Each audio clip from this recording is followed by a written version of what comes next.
too short to be drinking shitty beer. Welcome to another edition of Bands, Bikes and Booze Reviews. This is the first review on the channel, and it is of this little baby here. This is the Harley Benton PB20 SBK, and one thing I have to get out of the way before we go any further on this is the price. For this, you will pay £115, and if you live in the European Union or the United Kingdom, they will deliver it to you for free.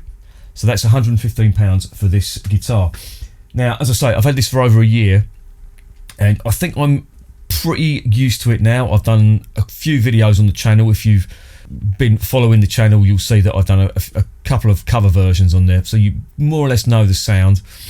But one thing I have to say about this, obviously the price, but the other thing I have to mention about this is what the Americans would term the bang for the buck. Now, what you get for your £115 or your $131 plus taxes, if you're in the United States, you get a Basswood body, which is very light.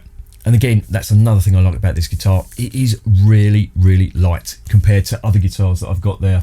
Even the Squire, vintage modified Squire that I've got there is heavier than this. And this has got, as I say, it's got a Basswood body, which is quite light. It's got a maple neck. It's got an Amaranth or purple heart fingerboard. It's got very nice nickel frets, and the fretwork on here is really good. There's no sharp edges at all. They really have paid attention to detail on that, so I'm impressed with that.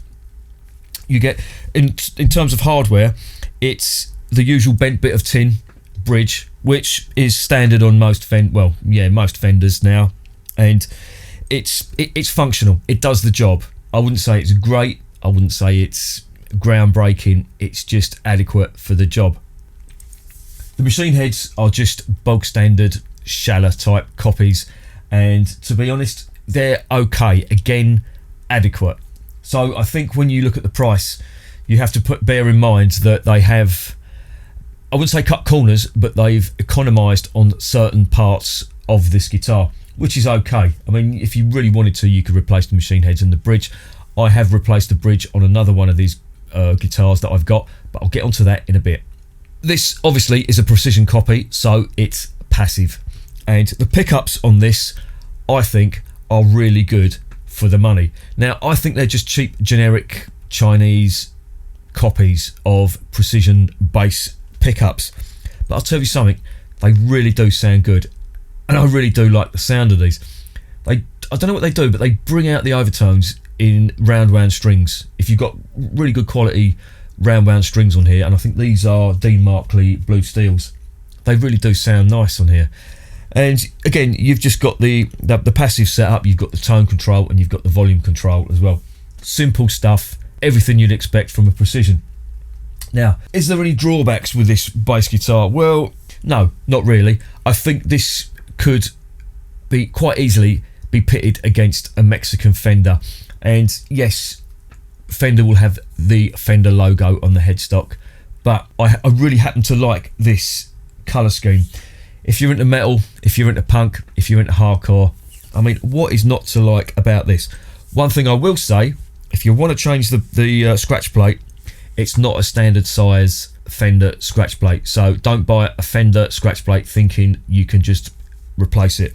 It's wildly off, so don't bother with that. Yes, they will fit on Squires, certain Squires, you know, these scratch plates that you can get, or pick guards if you're in the United States, that you get off eBay. Yes, you can buy them, and they will fit most of them will fit these Squires, but they will not fit these. These are special custom, well, I won't say custom made, but built for this guitar.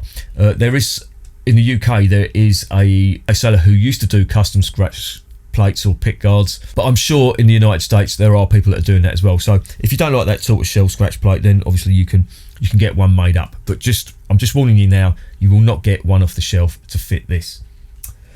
A couple of things that I will point out on this. Now, I mentioned the machine heads being cheap. I have to point out there are 2 production runs on this guitar.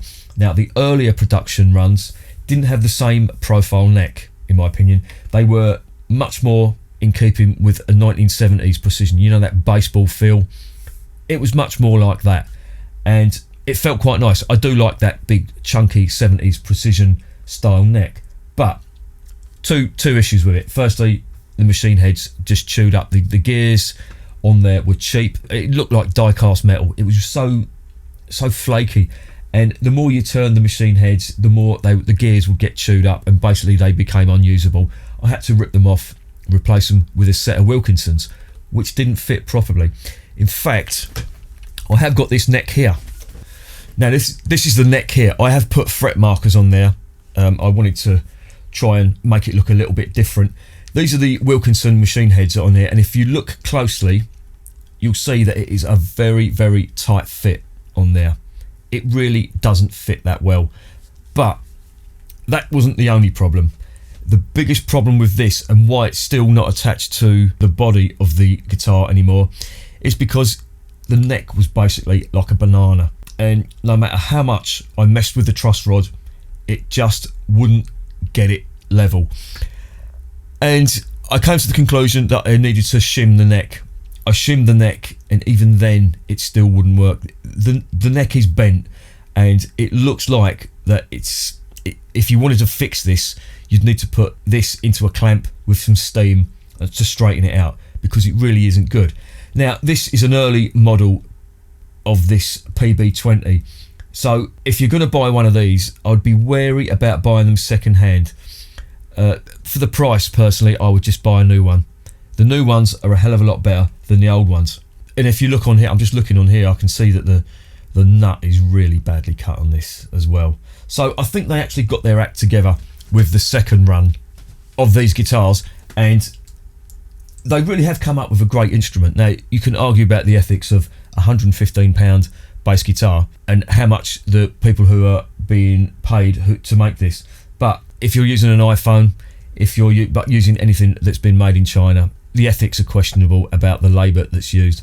I would go as far as to say the same in other Far Eastern countries as well. It's why the economy's booming over there. Anyway, I don't want to get too much into the politics. You've come along to see what this bass guitar sounds like. Let me give you a quick demonstration. Okay, so first of all, I'll just give you a quick demonstration of what it sounds like on its own. It's going through a Sansamp with a Sansamp Paradriver with all the settings to 12 o'clock, and this is what it sounds like.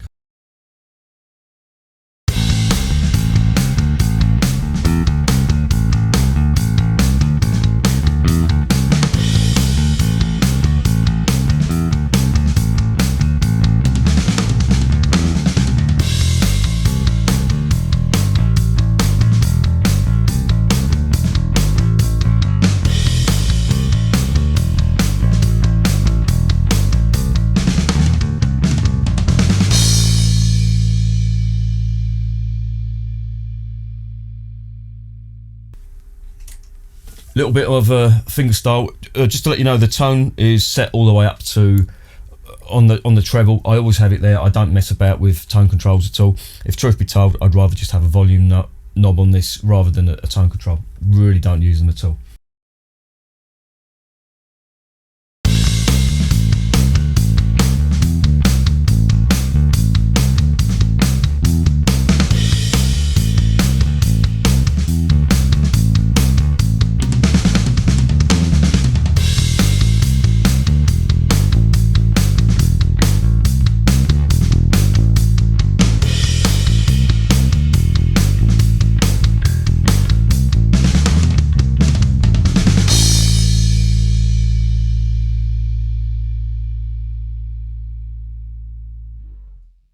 The looks on this guitar sort of dictate the style of music it's going to be used to play. I'd be slightly surprised, but not totally, if you were in a soul or funk band and used one of these. But it really just does scream metal, doesn't it? Matte black with a tortoiseshell scratch plate. I absolutely love that design, that colour scheme. I was hoping that Fender would do something like that.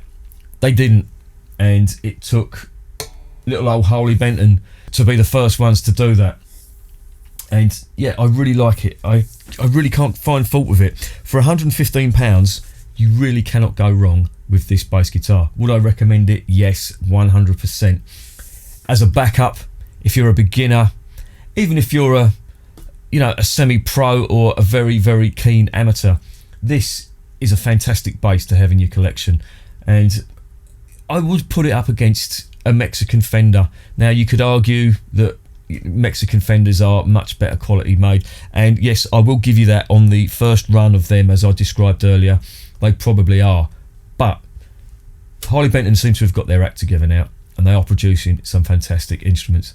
And I have to say, this is a really good example. I know they also do a Thunderbird, Gibson Thunderbird copy, and they also do a Music Man copy as well. So if the precision isn't really your style of bass, then you've got a Thunderbird or a Music Man to compete with.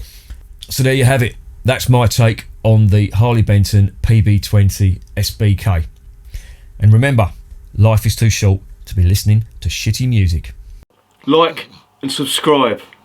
Well, the puppy gets it. Isn't that right, Purse? Yeah, get off.